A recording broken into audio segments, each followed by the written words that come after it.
ಕೇಳಿದ ಮೇಲೆ ಬಂದು ಅಫಿಡವಿಟ್ ಫೈಲ್ ಮಾಡ್ತಾರೆ. ಅದಾದ ನಂತರ ಅನೇಕ ಆದೇಶಗಳು ಬರ್ತದೆ. ಕೆಪಿಟಿಸಿಎಲ್ ಕೂಡ ಕೊಡಬೇಕು, ಲಾಸ್ ಆಗುತ್ತೋ ನಷ್ಟ ಆಗುತ್ತೋ ಆ DPR ಅಲ್ಲಿ ಇನ್ಮೇಲೆ ಸೇರಿಸ್ಕೊಳ್ಬೇಕು ಅಂತೇಳಿ ನಡ್ಕೊಂಡ್ಬರ್ತಕ್ಕಂಥ 15 ಈಚೆಗೆ ಆದ್ಮೇಲೆ ಸರ್ಕಾರಕ್ಕೆ ಎಲ್ಲಾ ಜಿಲ್ಲಾಧಿಕಾರಿಗಳು ಲೆಟರ್ ಬರೆಯಕ್ಕೆ ಸ್ಟಾರ್ಟ್ ಮಾಡ್ತಾರೆ. ಅನೇಕ ಪ್ರಾಜೆಕ್ಟ್ ನಡೀತಾ ಇಡೀ ಕರ್ನಾಟಕದ ಉದ್ದಗಲಕ್ಕೆ ಎಲ್ಲ ಕಡೆ ಸಮಸ್ಯೆ ಆಗ್ತದೆ ಅಂತೇಳಿ ಒಂದು ಪ್ರಾಜೆಕ್ಟ್ಗೆ ಅಂತ ಕರ್ನಾಟಕ ಸರ್ಕಾರ ಆದೇಶ ಮಾಡೋದಿಲ್ಲ. ರಾಜ್ಯದಲ್ಲಿ 66 KV ಮತ್ತು ಮೇಲ್ಪಟ್ಟ ಸಾಮರ್ಥ್ಯ ಪ್ರಸರಣ ಮಾರ್ಗ ರಚನೆಗೆ ರಹದಾರಿ ROW ರೈಟ್ ಆಫ್ ವೇ ಪಡೆಯಲು ಭೂಮಾಲೀಕರಿಗೆ ಪರಿಹಾರ ನಿಗದಿಪಡಿಸುವ ಸಂಬಂಧ ಕೇಂದ್ರ ಸರ್ಕಾರದ ಮಾರ್ಗಸೂಚಿಯಂತೆ ಮೇಲೆ ಓದಲಾದ ಕ್ರಮ ಸಂಖ್ಯೆ 1ರಲ್ಲಿ ಆದೇಶ ಹೊರಡಿಸಲಾಗಿದೆ. ಆದರೆ ರೈತರು ಭೂಮಾಲೀಕರು ಸದರಿ ಪರಿಹಾರ ಮೊತ್ತವನ್ನು ಒಪ್ಪದೆ, ಅದು 15%ಗೆ ಮಾಡಿದೀವಲ್ಲ ಅದನ್ನು ಒಪ್ಪದೆ ಹೆಚ್ಚಿನ ಪರಿಹಾರ ಮೊತ್ತಕ್ಕೆ ಆಗ್ರಹಿಸುತ್ತಿದ್ದು, ಇದರಿಂದ ಪ್ರಸರಣ ಯೋಜನೆಗಳ ಅನುಷ್ಠಾನವು ವಿಳಂಬಗೊಳ್ಳುವುದಲ್ಲದೆ ಯೋಜನೆಯ ವೆಚ್ಚವೂ ಸಹ ಏರಿಕೆಯಾಗುತ್ತಿದೆ. ಈ ಹಿನ್ನೆಲೆಯಲ್ಲಿ ಪ್ರಸರಣ ಯೋಜನೆಗಳನ್ನು ನಿಗದಿತ ಮೊತ್ತ ಮತ್ತು ಸಮಯದಲ್ಲಿ ಅನುಷ್ಠಾನಗೊಳಿಸುವ ನಿಟ್ಟಿನಲ್ಲಿ ಚಾಲ್ತಿಯಲ್ಲಿರುವ ಸರ್ಕಾರಿ ಆದೇಶದ ಅಂಶಗಳಿಗೆ ಮಾರ್ಪಾಟು ಮಾಡುವಂತೆ ಮೇಲೆ ಓದಲಾದ ಕ್ರಮ ಸಂಖ್ಯೆ 2ರ ಪತ್ರದಲ್ಲಿ ಪ್ರಸ್ತಾಪಿಸಲಾಗಿದೆ. ಕರ್ನಾಟಕ ರಾಜ್ಯದಲ್ಲಿ ನಡೀತಕ್ಕಂಥ 66 ಮತ್ತು ಮೇಲ್ಪಟ್ಟ ಎಲ್ಲವೂ ಕೂಡ ಕೊಡಬೇಕು ಅಂತಕ್ಕಂಥದ್ದು ನಿಮಗೆ ಗೊತ್ತಿರಲಿ. ಸೂಪರಿಂಟೆಂಡೆಂಟ್ ಆಫ್ ಇಂಜಿನಿಯರ್ ಅಂತಂದ್ರೆ ದೊಬ್ಲಾಪುರದಿಂದ ಏರ್ಪೋರ್ಟ್ಗೆ ಒಂದು ಇರ್ತಕ್ಕಂಥದ್ದು ಏನು 66 KV ಇತ್ತು, 220 KVಗೆ ಎಲ್ಲ ಮಾಡಿ ಚೇಂಜ್ ಮಾಡ್ತಾ ಇದೀವಿ. ನಿಮ್ ಗಮನಕ್ಕಿದೆ. ಅದ್ರಲ್ಲಿ ಪರಿಹಾರ ಎಷ್ಟಾಗಿದೆ ಮೊನ್ನೆ ಆರ್ಡರ್ ಮಾಡ್ಬೇಕಾದ್ರೆ ಈ ಹಿಂದೆ 2023 ಜನವರಿಯಲ್ಲಿ ಆರ್ಡರ್ ಮಾಡ್ಬಿಟ್ರು ಅರ್ಬನ್ DC ಅವರು ದಯಾನಂದ್ ಸಾಹೇಬ್. ಮತ್ತೆ ಒಂದು ಸರ್ಕಾರಕ್ಕೆ ಲೆಟರ್ ಬಡಿಸಿದ್ರು, ಅದು ಒಪ್ಪಕ್ಕೆ ಸಾಧ್ಯನೇ ಇಲ್ಲ ಅಂತ ಹೇಳಿ. ಅವ್ರು ಎಷ್ಟು ಕೊಟ್ಟಿದ್ರು ಅಂದ್ರೆ same 15% of the market value ಕೊಟ್ಟು 5 ಕೋಟಿ ಆರ್ಡರ್ ಮಾಡಿದ್ರು. ಒಂದು ಲ್ಯಾಂಡ್ ವ್ಯಾಲ್ಯೂ 5 ಕೋಟಿ ಅಂತ ಡಿಸೈಡ್ ಮಾಡಿ ಮಾರ್ಕೆಟ್ ವ್ಯಾಲ್ಯೂನ ಅದಾಗಲ್ಲ ಅಂತ ಹೇಳಿದ ಮೇಲೆ 12 ಮೀಟರ್ ಕೊಡ್ತೀವಿ ಅಂತ ಹೇಳಿರೋದಕ್ಕೆ 12 ಮೀಟರ್ ಅಂದ್ರೆ ಈಗಾಗಲೇ ನಾವು ಕಂಬ ಎಳೆದಿವಿ 66 KV, ಅದ್ರಲ್ಲಿ ಇರ್ತಕ್ಕಂಥದ್ದು 32 ಮೀಟರ್ ಕೊಡ್ಲಿಕ್ಕೆ ಸಾಧ್ಯ ಇಲ್ಲ. 12 ಮೀಟರ್ ಕೊಡ್ತೀವಿ, ಉಳಿಕೆದು ರಿಮೈನಿಂಗ್ ಅವಾಗ ಎಳೆದುಬಿಟ್ಟಿದೀವಿ ಅಂತ ಹೇಳಿದ್ರು. ಕೊನೆಗೆ ಅದ್ರ ಮೇಲೆ ಇದನ್ನು ಸೇರಿಸಿ ರೀಸೆಂಟ್ ಆಗಿ ಒಂದು ಆರ್ಡರ್ ಆಗಿದೆ, ನಿಮಗೆ ಕೊಡ್ತೀನಿ. 30% ಆಫ್ ದಿ ಆಗಸ್ಟ್ ಅಲ್ಲಿ ಆರ್ಡರ್ ಆಯ್ತಲ್ಲ, ಮೊದಲು 20% ಅಂತ ಹೇಳ್ಬಿಟ್ಟು ಯಾವಾಗ ಆಗಿದೆ ನೀವು ಓದಿದ್ನಲ್ಲ 16/3/2024 ಆಯ್ತು.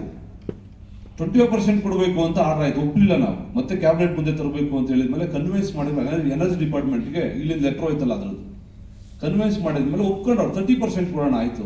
ಇದು ರೈತರಿಗೆ ಕೊಡ್ತಕ್ಕಂಥದ್ದು ವ್ಯಾಲ್ಯೂ ಎಲ್ಲ ಕಡಿಮೆ ಇರ್ತದೆ ನಾರ್ತ್ ಕರ್ನಾಟಕ ಅಂತೇಳಿ ಒಪ್ಕೊಂಡ ಮೇಲೆ ಮಾಡಿದ ಆರ್ಡರ್ನ 3 ಆರ್ಡರ್ ಮಾಡಿರೋದು. ಅದಕ್ಕೆ ಜಾಲ ಹುಬ್ಳಿಯಲ್ಲಿ ಮಾಡಿರ್ತಕ್ಕಂಥ ಆರ್ಡರ್ ಇದೇ DC ಅವರೇ, ಒಬ್ಬರೇ DC ಅವರೇ 3ನೇ ಆರ್ಡರ್ ಮಾಡೋರು ಮೊನ್ನೆ.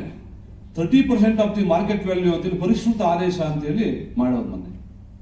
ಆ ಆದೇಶದಲ್ಲಿ ವೆರಿ ಕ್ಲಿಯರ್ ಆಗಿ ಮೊದಲು 20% ಮಾಡಿದ್ವಿ ನಾವು ಸರ್ಕಾರದ ಆದೇಶ ಮಾರ್ಚ್ ಅಲ್ಲಿ ಮಾಡಿದ್ದಕ್ಕೆ, ಅದಕ್ಕೆ ಮೊದಲು 15% ಮಾಡಿದ್ದೆ. ಇವಾಗ ಸರ್ಕಾರದ ಆದೇಶ 30% ಮಾಡಿರೋದ್ರಿಂದ ಮತ್ತು ಸಂಪೂರ್ಣ 36 ಮೀಟರ್ ಕೂಡ ಕೊಡಬೇಕು ಅಂತಕ್ಕಂಥದ್ದು ಬಹಳ ಸ್ಪಷ್ಟವಾಗಿ ಬರೆದವ್ರೆ. ಹಂಗಿರೋದ್ರಿಂದ ನಿಮ್ದು ಯಾವ್ದು ತುಂಬಾ ಹಳೆ ಪ್ರಾಜೆಕ್ಟ್ ಅಲ್ಲ, ಹೊಸದಾಗಿ ಮಾಡ್ತಿರ್ತಕ್ಕಂಥ ಪ್ರಾಜೆಕ್ಟ್ ಕೆಲವರಿಗೆ ಕೊಟ್ಟಿರ್ಬೋದು, ಕಾಂಪಿಟೇಷನ್ ಇಲ್ಲ ಅಂತ ಹೇಳ್ತಿಲ್ಲ.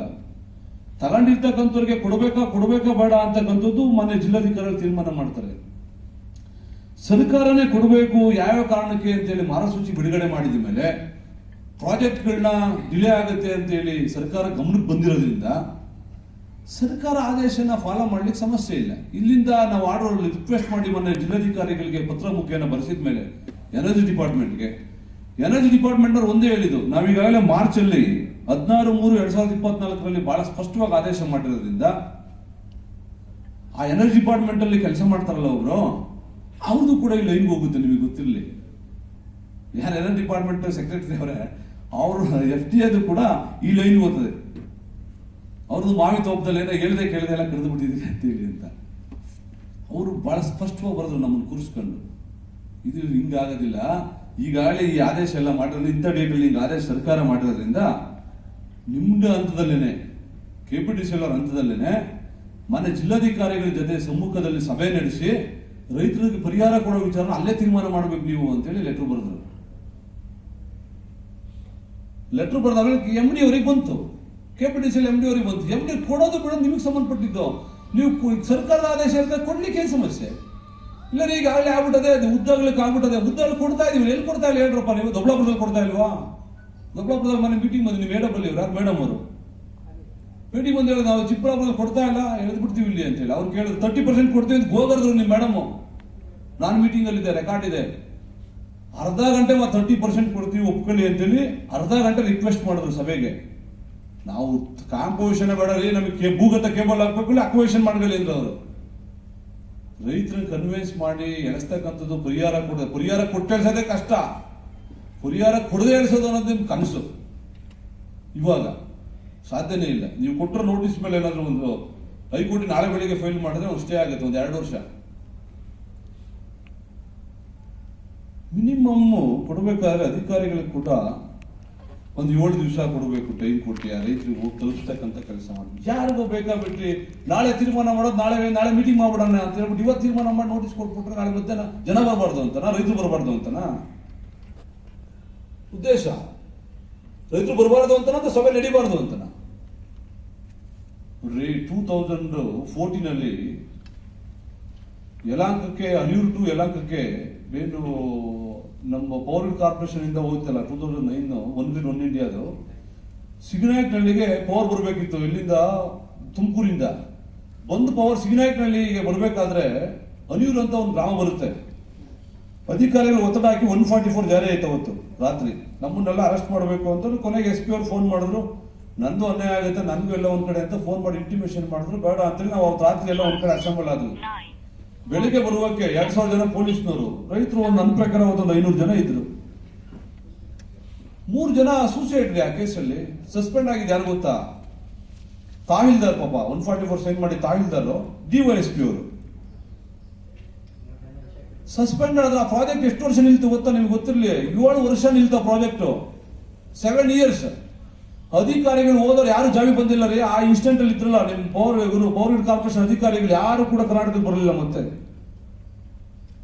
ಇಂಥದ್ದು ಮಾಡಿ ಇಂಥ ಒಂದೆಲ್ಲ ಸಂದರ್ಭಗಳು ನಿರ್ಮಾಣ ಮಾಡಿ ಅಧಿಕಾರಿಗಳಿಗೂ ಅವ್ರನ್ನ ಇಕ್ಕಟ್ಟಿ ಶಿಕ್ಷಿ ಏನ್ ಮಾಡ್ಬೇಕಂತ ಇದ್ದೀವಿ? ಕನ್ವಿನ್ಸ್ ಮಾಡಿ ಮೇಲಧಿಕಾರಿಗಳಿಗೆ. ನೀವು ಪಕ್ಕದಲ್ಲಿ ದೊಡ್ಡಬಳ್ಳಾಪುರಕ್ಕೆ ಹೋಗೋದಿದ್ದೀರಿ, ನೀವು 30% ಕೊಡ್ತೀವಿ ಅಂತ ಮಾಡಿ ಫೋನ್ ನಿಮ್ಮ ಮೇಡಮ್ಗೆ ಗೋಗರ್ದ್ರು ದುಡ್ಡು ಕೊಡ್ತೀವಿ, 30% ಕೊಡ್ತೀವಿ, ಪ್ರಾಜೆಕ್ಟ್ ಅವಕಾಶ ಮಾಡಿಕೊಡಿ ಅಂತ ಹೇಳಿ ಅಂತ. ಯಾರಿಗೆ ಹೇಳಿ? ಆಪಲ್ ಕಂಪ್ನಿ ಬರುತ್ತೆ ಅಂತ ಅವ್ರಿಗೆ ಕರೆಂಟ್ ಕೊಡ್ಲಿಕ್ಕೆ ನೀವು 30% ಕೊಟ್ಟಿರೋದು? ದೊಡ್ಡ ಇಂಡಸ್ಟ್ರಿ ಬರ್ತದೆ ಇಲ್ಲಿ ಪಕ್ಕದಾಗೆಲ್ಲ, 50,000 ಉದ್ಯೋಗ ಸಿಗ್ತದೆ, ಹಂಗಾಗಿ ಕರೆಂಟ್ ಕೊಡಬೇಕು, 30% ಕೊಡ್ತೀವಿ ನಾವು ವಿಶಾಲ ಮನೋಭಾವನೆಯಿಂದ ಅಂತ. ಯಾರು ಹಾಕೋದಪ್ಪ? ಅವರು ರೈತರು ತಾನೆ, ಅವ್ರಿಗೆ 30% ಕೊಡ್ತೀವಿ ದೊಡ್ಡಬಳ್ಳಾಪುರದವ್ರಿಗೆ. ಇಲ್ಲಿರ್ತಕ್ಕಂಥ ಬಹಳ ಶೀಘ್ರವಾಗಿ ಬೆಳೀತಾರೆ ಅಂತ ನಿಮ್ ಸೂಪರ್ಡೆಂಟ್ ಇಂಜಿನಿಯರ್ ಹೇಳ್ತಾರೆ, ಏರ್ಪೋರ್ಟ್ ಹತ್ರ ಇದೆ ಅಂತ ಹೇಳ್ತಾರೆ. ಯಾಕೆ ಇಲ್ಲಿ ರೈತರಲ್ವಾ ಅವರು? ನಾವೇ ರೈತರಲ್ವಾ? ನಮಗೆ ಕೊಡಬೇಕು ಅಂತ ಅನ್ಸಲ್ವ ನಿಮ್ಗೆ? ಈ ಪರ್ಸನಲ್ ಉದ್ದೇಶಗಳನ್ನ ಬಿಟ್ಬಿಡ್ರಿ ದಯವಿಟ್ಟು. ರಿಕ್ವೆಸ್ಟ್, ನೀವು ಎಲ್ಲ ಒಂದ್ ಕಡೆ ರೈತರ ಮಕ್ಕಳು ಇರ್ತೀರಿ, ಯಾರನ್ನ ಪರ್ಸನಲ್ ಟಾರ್ಗೆಟ್ ಮಾಡೋದು ಬೇಡ.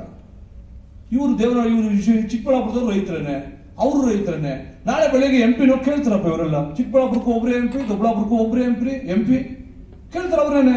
ಏನ್ ಹಿಂಗಾಗಿದೆ ರೀ, ದೊಡ್ಡಬಳ್ಳಾಪುರಕ್ಕೂ 30% ಕೊಟ್ರು, ನೀವೇ MP ಇದೀರಿ, ಚಿಕ್ಕಬಳ್ಳಾಪುರಕ್ಕೆ ನಿಮ್ಗೆ ಏನು ಕೊಡ್ತಿಲ್ಲ ಹಿಂಗೆ ಅಂತೇಳಿ MP ಪ್ರಶ್ನೆ ಮಾಡ್ತಾರಪ್ಪ. ನಾಳೆ ಬೆಳಗ್ಗೆ MP ಬಂದು ಕೂತ್ಕೋತಾರೆ, ನಾಳೆ ಬೆಳಗ್ಗೆ DC ಬಾಗಲ ಕೂತ್ಕೋಬಹುದು, DC ಆಫೀಸ್ ಕಚೇರಿ ಬಾಗಲ ಕೂತ್ಕೊಳ್ಳೋ ಸಂದರ್ಭ ಬರಬಹುದು. ಅವು ಹಿಂಗೆ ಮಾಡ್ತೀರ ನೀವು? ರಿಕ್ವೆಸ್ಟ್ ಮಾಡ್ತಕ್ಕಂಥದ್ದು ಮನೆ ಜಿಲ್ಲಾಧಿಕಾರಿಗಳಿಗೆ, ದಯವಿಟ್ಟು ಸರ್ಕಾರದ ಆದೇಶ ಹಿಂಗ್ ಮಾಡಿದ್ರಿಂದ ನನಗೆ KPTCL ಆದೇಶ